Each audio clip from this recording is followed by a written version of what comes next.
종갓집 장남인 남편과 결혼해 귀머거리 3년, 벙어리 3년이라는 세상 속담대로 현모양처를 흉내내며 여자 집사님은 인내하며 살고 있습니다. 시부모님과 시누이는 비밀번호로 잠겨있는 신혼집 현관을 마치 자기 집처럼 열면서 시도 때도 없이 드나들고 결국 교회도 못 다니게 은근히 눈치를 줍니다.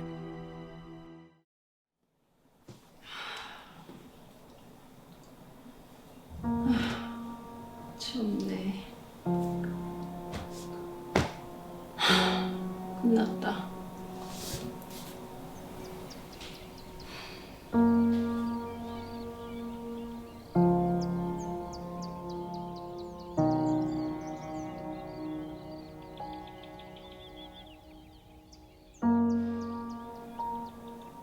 근데 좀 쉬어야겠다.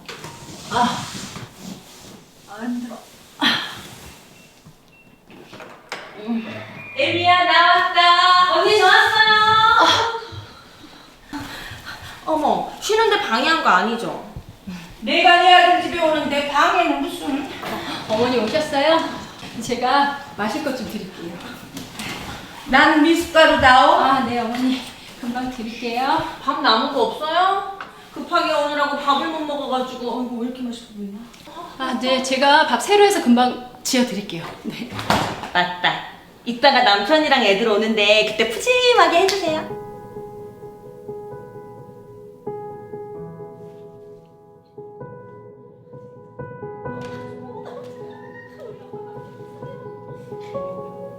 나는 왜 이렇게 살고 있을까?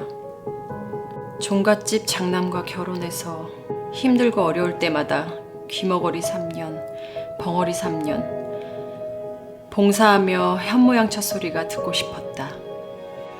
그래, 아무리 힘들어도 내가 더 힘내서 잘 섬기면 교회 다니지 않는 시어머니, 시누이 가족이 예수님을 믿을 수 있을 거라 생각했다.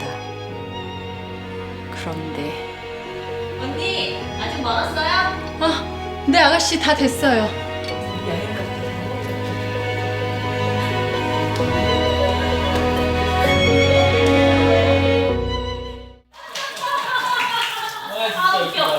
나 배꼽 찢어질 것 같아. 오빠. 오빠 진짜 수영 그렇게 할 거야? 배워라. 그러니까 수영을 배웠는데 안 돼. 아니 진짜 왜 그래? 머리가 나쁜 거야 뭐야? 몸이 안 익어. 여보도 이리 와. 네 다 했어요. 이제 갈게요. 그래요 언니. 하루 종일 일만 하고 와서 같이 놀아요. 그래 에미야. 마저 하고 과일 좀 깎아서 가져와라. 네 어머니. 오빠 정말 결혼 잘했어. 난 언니가 한 번도 싫은 소리나 불평하는 거 못 봤어. 그치. 나한테 과분한 사람이야. 네가 어디가 어때서 그러니? 널 만난 사람이 복인 게지. 우리 집안 뼈대 있는 집안이다. 종갓집 대를 잇는 네가 얼마나 귀한 아들인데. 엄마 종갓집 며느리가 얼마나 힘든데. 그래? 하긴 교회만 안 다니면 딱 좋겠다. 맞아. 언니 교회 가는 것 때문에 가족여행 갈 때마다 시간 맞추기도 힘들어. 오빠 근데 언니 나만 좀 고생하면 그만이야. 조금만 더 참자. 하지만 나의 희생과 맹종은 곧 그 바닥을 드러내고 한계에 다다랐다. 사실 겉으로는 네 웃으며 아무렇지 않은 척했지만 억지로 봉사했던 내 속에는 원망과 악의 독이 가득 차 있었다. 여보, 나랑 얘기 좀 해요. 왜? 과일 다 깎았어?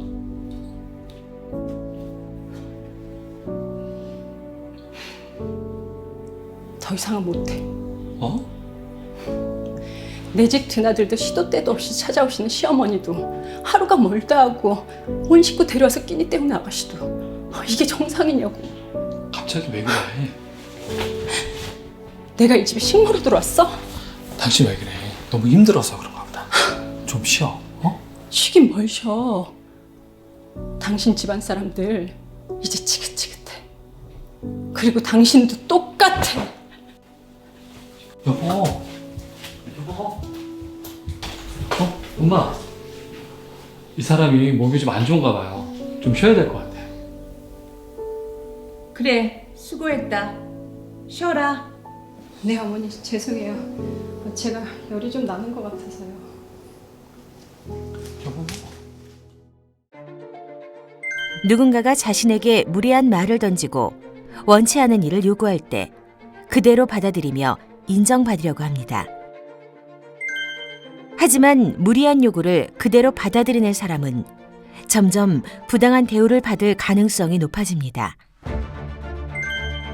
불안과 염려로 물든 삶에서 배려가 아닌 눈치 보기는 당신에게 고통이 될 수 있습니다. 부부의 세계. 사랑받고 사랑하고. 시댁 고난.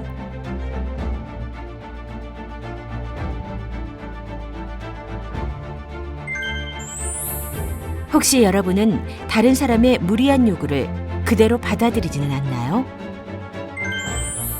항상 아니요라고 말하기 두려워하지는 않나요? 이번 시간에는 지혜로운 배우자와 지혜롭게 복종하는 법에 대해 알아보겠습니다.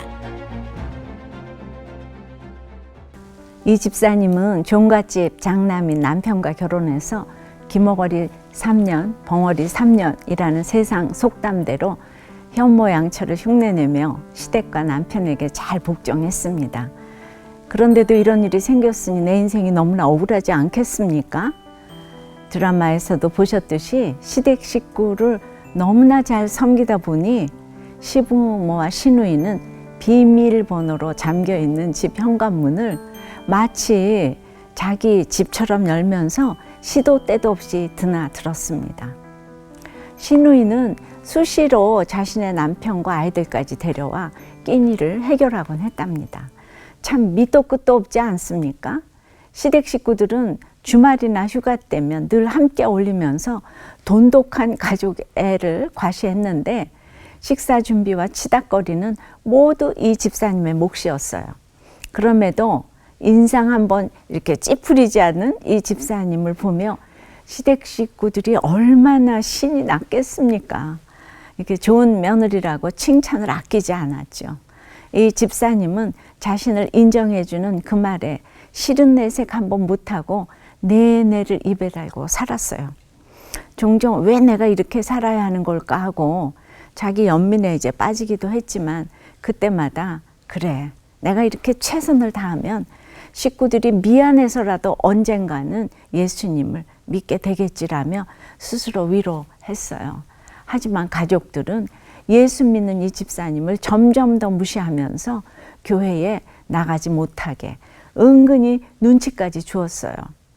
결국 이 집사님은 육체적, 정신적으로 황폐해졌습니다. 사람에 대한 원망에 악이 쌓이고 그런 자기 자신에게 실망하면서 마음속에 끊이지 않는 분쟁이 반복되었습니다. 복종이 오히려 독이 된 것이에요. 그런데 감사하게도 그때부터 점점 자신이 인정 귀신 들린 자라는 것이 깨달아지더랍니다. 돈이 있는 시댁에 억지로 봉사하면서 속으로는 미움의 죄를 저지르고 있는 자신의 악한 모습을 보게 된 것이죠. 방 한구석에서 큐티책을 펴고 말씀을 보는 여자 집사님.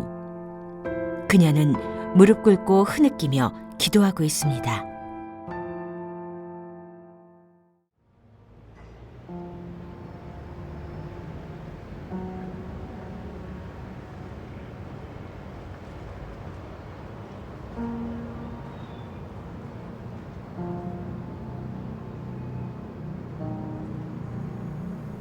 주님, 저는 종갓집 며느리로 인정받고 싶었어요. 겉으로는 온갖 착한 척을 다 했지만 속으로는 시댁 식구들을 원망하고 미워했어요. 제가 시댁 식구들을 위해서 희생한다고 생각했는데 그리고 인정받고 싶어서 제대로 말도 못하고. 주님, 그때는 제가 지혜가 없었어요. 주님 잘못했어요. 저를 긍휼히 여겨주세요.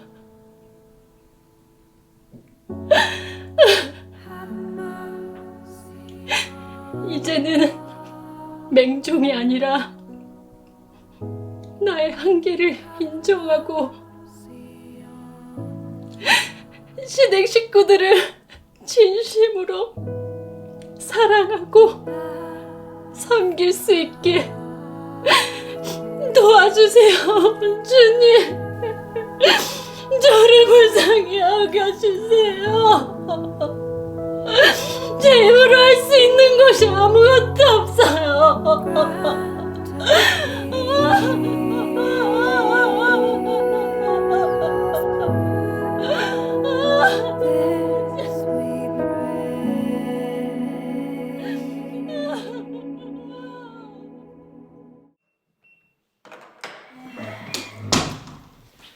나왔다, 일비야.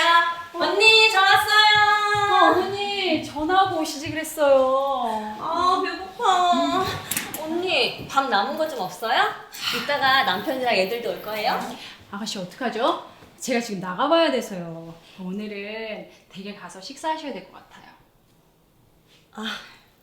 네. 제가 시원한 물 한 잔씩 드릴 테니까. 거절도 싫은 소리도 못하며 시댁과 남편에게 맹종하면서 현모양처가 되고 싶었던 나는 비위를 맞추면서도 속으로는 교회 다니지 않는 시댁을 정죄하며 원망했다.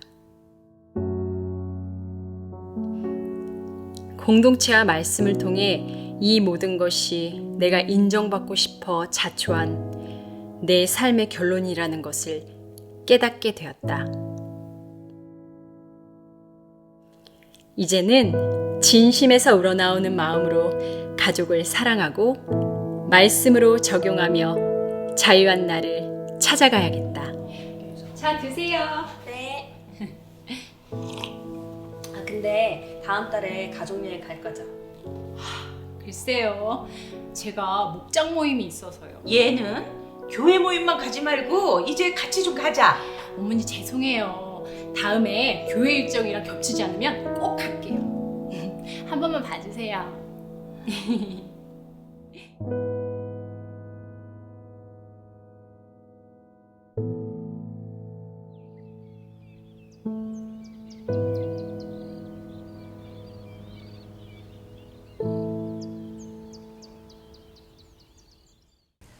요즘도 이 집사님의 시댁 식구들은 제 집 드나들듯 집사님의 집을 들락거린다고 해요. 그러나 예전엔 무조건 비위를 맞추던 이 집사님이었지만 이제는 글쎄요, 생각해 볼게요 하며 거절도 하게 되었답니다. 이런 모습이 익숙지 않아서 처음엔 어색할 때도 이제 많지만 오히려 진심에서 우러나오는 자발적인 복종이 되어 가족을 섬기는 마음이 더욱 절실해졌답니다. 그러니까 겉으로만 복종할 때는 결코 누리지 못하던 평강도 누리게 되었다고 해요. 할렐루야! 이것이 복종의 지혜, 지혜로운 복종인 것입니다. 우리는 자발적으로 복종하고 사랑하고 존경하는 것이 너무 어렵습니다. 그래서 주님은 복종하되 지혜 없는 자 같이 하지 말고 지혜 있는 자 같이 하여 세월을 아끼라고 하세요.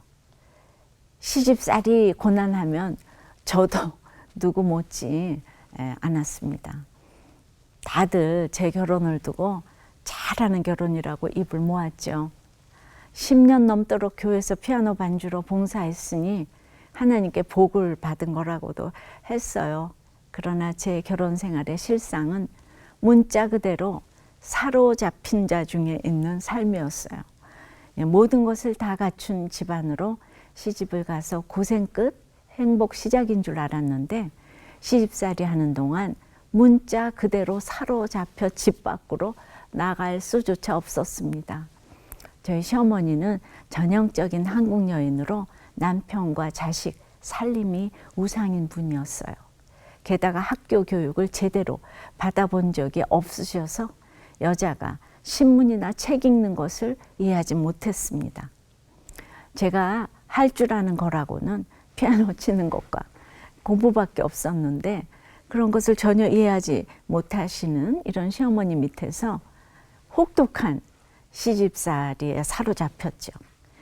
매일같이 이어지는 저의 가장 중요한 일과는 새벽 4시 반부터 아침 8시까지 오후 2시부터 또 저녁 식사 전까지 계속되는 집안 청소였어요.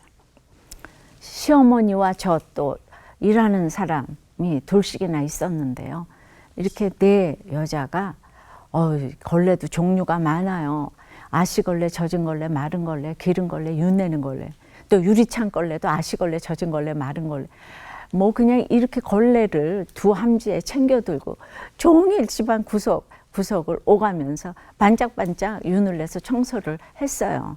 근데 시어머니는 걸레에 물기가 좀 많거나 적거나 또 뭐 깨끗하지 않으면은 걸레를 그냥 바닥에 집어 던지시면서 다시 하라고 야단을 치셨어요.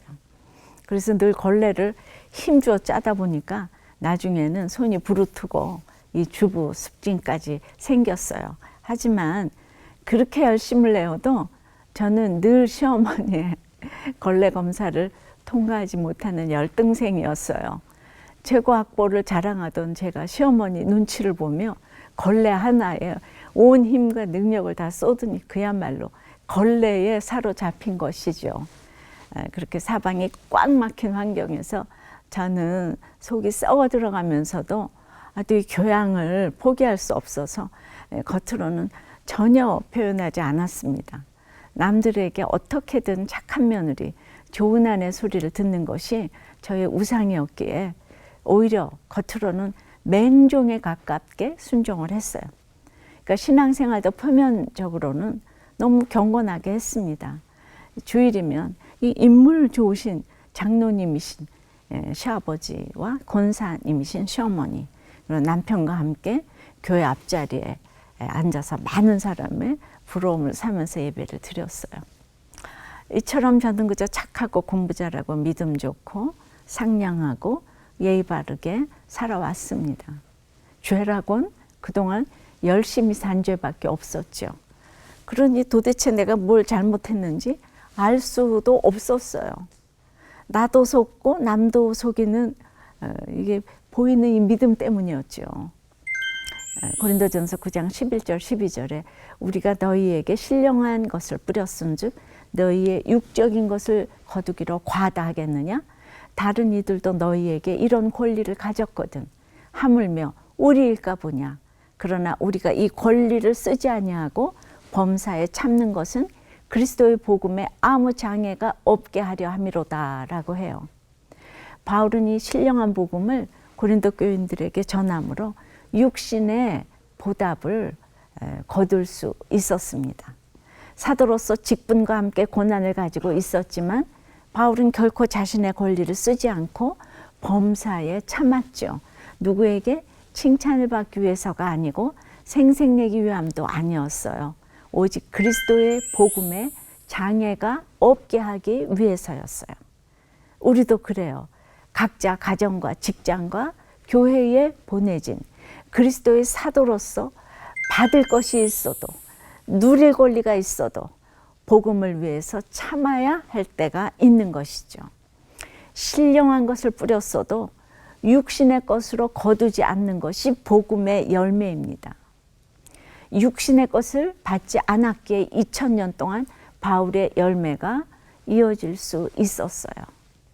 눈에 잠깐 나타나는 육신의 것은 그것으로 끝입니다. 영적으로 수고하고 영적인 것으로 거두는 것이 진정한 열매입니다. 그런데 우리가 다 있잖아요. 콩깍지가 씌어서 결혼할 때는 몰랐다가 가라지를 발견하고 나면 후회로 몸부림을 칩니다. 내가 이렇게 살 사람이 아닌데 내 인생이 이렇게 될 줄은 몰랐어 하고 부르짖다가 이제라도 가라지를 뽑아야겠다고 작정하고는 다들 이혼을 결심합니다. 가라지 같은 배우자, 가라지 같은 시댁 식구, 가라지 같은 지긋지긋한 환경을 뽑아내고 이제라도 인생을 바로잡겠다고 생각을 하는 거예요. 그래서 작정을 하고 주님께 물어봅니다. 주님, 제가 안 믿는 남편하고 결혼해서 마음대로 교회도 못 나가는 거 아시죠? 11조도 못 드리는 거 아시죠? 가라지 같은 저 남편, 또 시댁 식구, 저 아내만 없으면 살 것 같아요. 호를 날아다닐 것만 같아요. 하나님은 제가 불행하게 사는 걸 원하지 않으시잖아요. 저 가라지를 뽑아버리게 해주세요. 제발 저 가라지를 제 인생에서 치워주시면 제가 주의 일을 하겠어요. 그러나 주님은 마태복음 13장 29절에서 이렇게 말씀하십니다. 가만두라. 가라지를 뽑다가 곡식까지 뽑을까 염려하노라. 아무리 힘든 가라지라도 지긋지긋한 가라지라도 가만두라고 하십니다. 어떤 가정이든 실망과 아픔을 주는 가라지가 있을 수 있지요. 내 속에도 미움과 음란과 시기 질투의 가라지가 무수하게 자라고 있지요. 그런데 내가 뭐라고 그 가라지를 뽑아내기 위해 이혼을 한단 말입니까? 이 세상은 끊임없이 영적 전쟁을 치르는 곳이에요. 내가 아무리 믿음으로 살아보려 해도 끊임없는 분쟁과 유혹이 찾아옵니다. 그럴 때 무조건 뽑아내버리면 이 세상에 존재할 사람이 얼마나 되겠습니까? 인간관계에서 잘못된 사람을 뽑아내고 가정 안에서 잘못한 가족을 뽑아낸다고 이혼하고 내치면 가정은 무너질 수밖에 없습니다. 그래서 주님은 오늘도 가만두라고 명령하십니다.